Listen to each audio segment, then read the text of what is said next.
To make sure you're successful in the zero up phase is the same thing you need to do in everyone. You need to be engaged. As a leader, you need to make sure you understand what's going on. Now, there's a difference between understanding what's going on and actually doing it. You do not want to be the person in there making those decisions. And there's a couple reasons why. First of all, you're typically not close enough to it. Second of all, if you're doing it, it means the team's not. That means they're not owning it, right? They're the one that's got to go manage this process in order to do it, believe it, and truly get it through thick and thin, right? There'll be times it works and times it has to be their idea. They have to see it and believe it.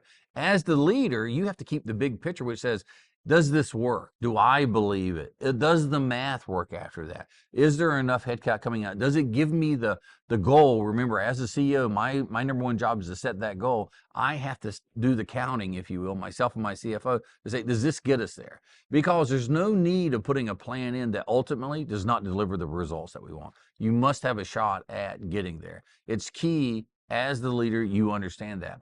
If you don't understand it, what happens is it gets away from you. I'll give you an example, right? So we had a business, we were looking at it, and the person who was leading was a terrific person and everything, but they weren't sure about what they were doing. And after a while, I think they just decided to mail it in. They said, well, I need to get so much cost out, which we're all very clear about what we need to get to and how we're going to get there. And they made decisions, I think, without really putting the energy and effort in. I couldn't see it, right? I was not close enough to it, and we were just simply doing our meetings. I look back on that often and ask myself, what could I have done differently? And I think it comes down to just really three very simple things. Was I needed to ask better questions. The second one is I needed to get past that individual and go out and talk to the people who were doing the work. And the third one is I need to understand what the customers needed and where they were coming in. I didn't do that. I really just relied on the meeting itself. Ultimately, we had a bad outcome, right? We recognized our bad outcome really quickly because typically what you'll see when you do this is in the short run, profitability goes up. Sales will probably stay stable. They might go down a little bit. They might go up, but they generally don't change very much.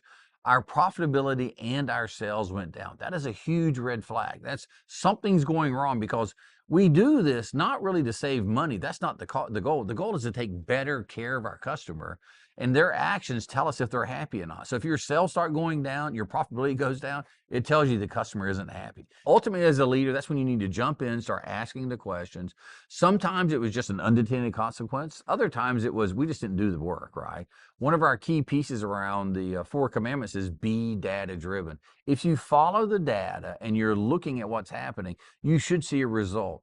If that result doesn't show up, let's take action really quickly to get things back in line. You don't have to go back where you were because for some reason you made that change, but you should take where you were, what you did, and then make the next logical step. Trying to put the genie back in the bottle almost is impossible to do.